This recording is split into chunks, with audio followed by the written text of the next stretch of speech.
Using the right case gauge can help prevent a lot of frustration, time, and problems. In this video, I'm going to show you the slotted gauge from Sheridan. I'm going to talk about how that helped me solve a problem I encountered with 300 Blackout. Hey guys, Gavin Gauge here from ultimatereloader.com. You might have seen here on the channel, recently we published a story where we took 223 and 556 cases and converted them to 300 Blackout cases with Dillon's CP2000 and DA3000 auto drive. Great story, a lot of fun, but what I learned was this can be quite a problematic scenario, and it goes back to my 223 versus 556 video. If you haven't checked out that one, it's my #1 video, you're going to want to watch that. I get into all aspects of the ammunition and the chambers. So, what did I learn from that story? Well, there's quite a bit of case body thickness variation with 223 and 556. The conventional wisdom that you hear is that 556 is thicker. I did not find that to be the case with the random sampling of 223 and 556 cases that I sectioned and measured the wall thickness of the body with the ball micrometer. Fast forward to this story. We're taking essentially the body area and we're making it the neck area when we take a 223 and we convert it to 300 Blackout. That wall thickness variation now becomes neck thickness variation, and that was very problematic when we went to shoot the full auto machine gun. But why? So this is an example of a bad cartridge. It would gauge just fine. This is a Wilson case gauge, not to be confused with their Min chamber gauge. Both of these gauge just fine, but a lot of the ammo was not chambering in the machine gun. What's up with that? Enter Sheridan. So this is Sheridan's slotted gauge. There's this really cool window here. There's also 3 steps on the top. The top step is max chamber. The minimum chamber is the middle step.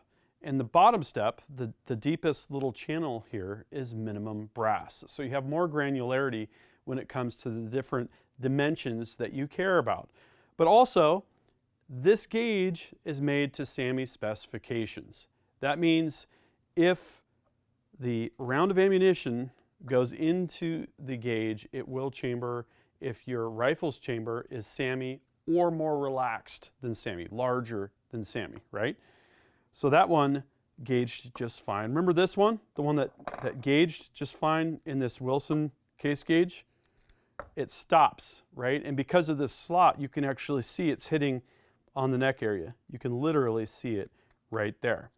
I took some pin gauges and I realized, whoa, these Wilson gauges in the neck area, I think this one is about 8 thou over the SAAMI neck area chamber specification. That's not good.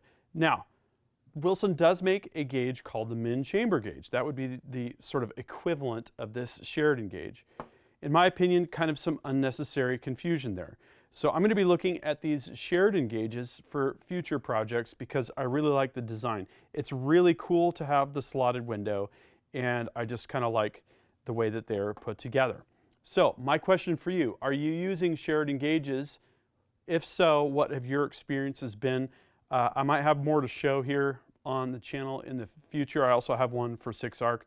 Just wanted to let you guys know about this case gauge concern. It's something to be aware of and to check. Now, I've looked at some of my other gauges, like some ones from Lyman. Those are cut to SAAMI specifications as well. I just showed in my Armanov ammo checkers video, you're going to want to check that one out as well, the fact that it caught this situation where we have oversized necks. So Armanov stuff, good. Sheridan, definitely good. Really love the design of this one. Have you had problems with case gauges? Drop a comment and we'll start a discussion. That concludes this video, and that means it's time to wrap it up. I hope you enjoyed this video. Don't forget to like and subscribe. Also, we're on Facebook, YouTube, Rumble, where we've got unrestricted content, and Instagram. Make sure to follow us on all those channels. Ultimate Reloader also has a commercial solutions division serving law enforcement, the military, and the gun industry. We have some unique capabilities, including a comprehensive suite of recoil testing and evaluation capabilities, trigger profiling, and more. If you're interested in custom rifles like what we build here on the channel or gunsmithing services, you're going to want to go to rifles.ultimatereloader.com and get on the wait list. If you want to learn lucrative gunsmithing like what I show here on the channel, including building custom rifles and Cerakote plus a whole bunch more, you're going to want to check out the Colorado School of Trades, schooloftrades.edu. Thanks again for watching.